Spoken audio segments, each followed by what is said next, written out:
آج ہے 21 جون اور آج ہے بدھ کا دن۔ آج کی بہت بڑی بریکنگ نیوز آپ کے سامنے میں رکھنے جا رہا ہوں۔ ویڈیو کو شروع سے لے کر اینڈ تک پورا دیکھیں۔ ناظرین گرامی، چین سعودی عرب نے امریکہ پر قیامت ڈھا دی۔ امریکہ سپر پاور کا وقت ختم ہو گیا، محمد بن سلمان کا اعلان۔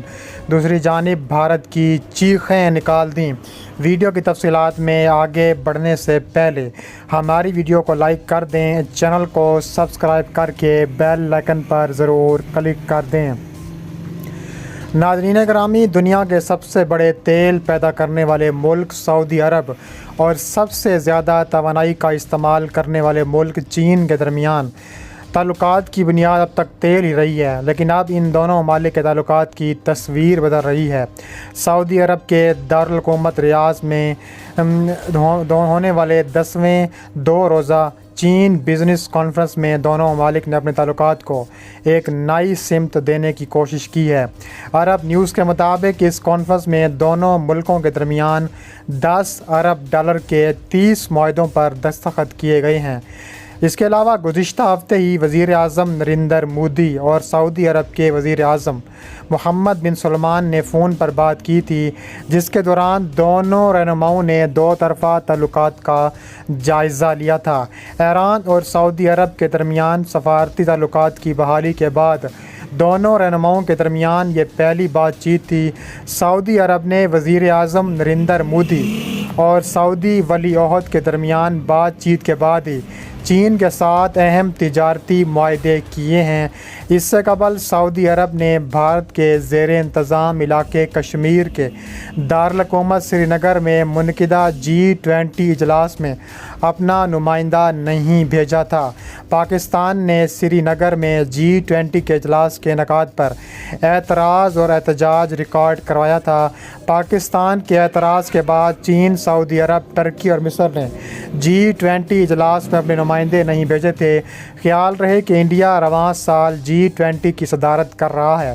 اس کا سربراہی اجلاس نومبر کے مہینے میں نئی دہلی میں ہونا ہے۔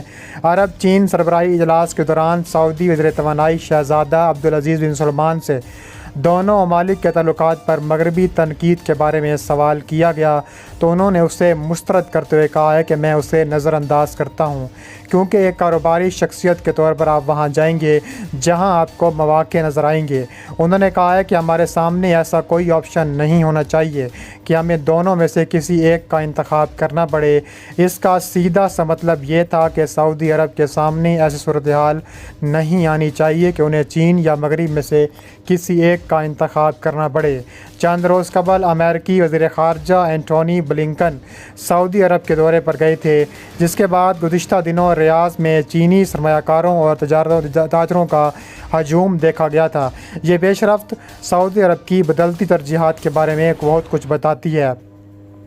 یہاں ایک سوال یہی پیدا ہوتا ہے کہ اگر چین سعودی عرب کے قریب آ جاتا ہے تو انڈیا اور امریکہ کے لیے اس کا کیا مطلب ہوگا، کیونکہ چین کو انڈیا سیکیورٹی کے خطرے کے طور پر دیکھتا ہے اور دونوں کے درمیان سرحد کے متعلق تنازعات کم ہونے کا نام نہیں لے رہے۔ مشرق وسطیٰ میں چین جس طرح آگے بڑھ رہا ہے، اس کے مقابلے میں انڈیا کہاں کھڑا ہے؟ بھارت کی تیاری کیا ہے؟ اس کا انڈیا پر کیا اثر پڑے گا؟ اس کے علاوہ مشرق وسطیٰ کے 2 حریف ممالک ایران اور سعودی عرب نے دوستی کے لیے ہاتھ بڑھایا تو ہر طرف چین کی سفارتکاری کا چرچا ہونے لگا۔ چین نے 7 سال بعد دونوں ملکوں کے درمیان سفارتی تعلقات کی بحالی میں اہم کردار ادا کیا۔ یہ معاہدہ چین کے اعلیٰ سفارتکار وانگ یی کی ثالثی میں ہوا۔ سعودی عرب میں ایک شیعہ عالم کو کانفرنس دیے جانے کے بعد ایرانی مظاہرین تہران میں واقع سعودی عرب میں داخل ہو گئے تھے، جس کے بعد سعودی عرب نے ایران سے اپنے تعلقات منقطع کر لیے تھے۔ اس کے بعد دسمبر 2022 میں چینی صدر شی جن پنگ نے سعودی عرب کا دورہ کیا۔ اس دوران انہوں نے مطالبہ کیا کہ دونوں ملکوں کے درمیان تیل کی تجارت چینی کرنسی یوان میں کی جائے، جبکہ دنیا میں تیل کی سب سے زیادہ درآمدات ڈالر میں کی جاتی ہے۔ یہ ایک ایسا مطالبہ تھا جس کا براہ راست اثر ڈالر کی طرف پڑتا ہے۔ ولی عہد محمد بن سلمان کے اقتدار سنبھالنے کے بعد سے سعودی عرب تیل پر مبنی اپنی معیشت کو مزید مضبوط بنانے کی کوششوں میں مصروف عمل ہے۔ اس کے لیے سعودی عرب کی تیل پر مبنی معیشت آنے والے وقت میں بتدریج کمی ہوتی جائے گی۔ اس کے مد نظر یہ تیاری کی جا رہی ہے کہ پچھلے کئی سالوں میں سعودی عرب نے پیٹرو کیمیکل کے شعبوں کو کافی فروغ دیا ہے۔ یہ شعبہ بھی تیل اور گیس پر منحصر ہے۔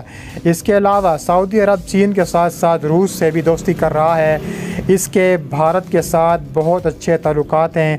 یہی نہیں، جاپان اور جنوبی کوریا بھی ان کی خارجہ پالیسی میں جگہ رکھتے ہیں۔ وہ اپنے تعلقات کو کسی ایک ملک تک محدود نہیں کر رہے۔ قمر آغا کا کہنا تھا کہ ولی عہد شہزادہ محمد بن سلمان ایک نئی پالیسی لائے ہیں جس میں نئے شہر بنانا، غیر ملکی سرمایہ کاری شامل ہے، جس کے تحت وہ چین کو ایک اہم کھلاڑی کے طور پر دیکھتے ہیں۔ سعودی عرب کی جانب سے کسی ایک ملک پر انحصار کیے بغیر کئی ممالک کے ساتھ تعلقات استوار کرنے کی بات کرتی ہیں۔ وہ کہتی ہیں کہ انڈیا نے روس پر ہتھیاروں کا انحصار کم کر کے دوسرے ممالک کا رخ کیا ہے۔ سعودی عرب بھی اسی راستے پر گامزن ہے۔ سال قبل جب امریکہ نے عراق پر حملہ کیا تھا تو وہ مغربی ایشیا کی بڑی طاقت ہوا کرتا تھا، لیکن امریکہ کی تسلط کی یہ صورتحال گزشتہ برسوں میں بہت بدل چکی ہے۔ چین امریکہ کو پیچھے دھکیل چکا ہے۔ یوکرین پر روس کے حملے کے بعد مغربی ایشیا کے ممالک میں ایک نیا خوف منڈلا رہا ہے۔ اس کے مرکز میں مغربی ممالک بھی ہیں۔ اس کے علاوہ ان کا کہنا ہے کہ جس طرح امریکہ نے روس پر پابندیاں لگائی ہیں، روس کے کروڑوں ڈالر کے سرمایہ کاری کے منصوبے مغربی ممالک میں بند کر دیے گئے ہیں۔ اس کی وجہ سے مغربی ایشیا کے ممالک میں بھی خوف بڑھ چکا ہے۔ انہیں لگتا ہے کہ ان کا پیسہ اب مغربی ممالک میں محفوظ نہیں رہا۔ وہ امریکہ، جرمنی، فرانس، برطانیہ جیسے ممالک کے بجائے ابھرتے ہوئے معیشتوں میں پیسہ لگانا چاہتے ہیں۔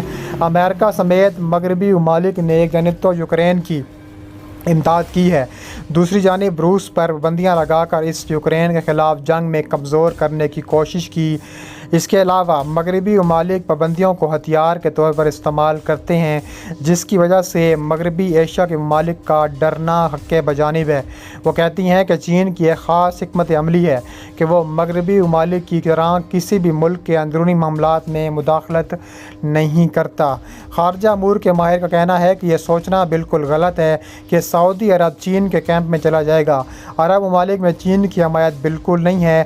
جو معاہدے ہوئے ہیں وہ ایک حکومت اور دوسری حکومت کے ساتھ ہیں۔ چین کے سنگیانگ میں مسلمانوں کے ساتھ جو کچھ ہو رہا ہے، اس کی وجہ سے عرب ممالک کے لوگ چین کو پسند نہیں کرتے۔ وہ کہتے ہیں کہ انڈیا اور عرب تعلقات دو تہذیب و تمدن کے رشتے ہیں۔ مجھے نہیں لگتا کہ یہ کبھی ختم ہوگا۔ اس کے علاوہ انہوں نے کہا ہے کہ اب وقت آ گیا ہے کہ سعودی عرب اپنا قبلہ درست کرے، بھارت سے تعلقات ختم کرے، امریکہ سے تعلقات ختم کرے اور چین کے کیمپ میں شامل ہو جائے، جس میں آلریڈی روس، پاکستان، ایران شامل ہیں۔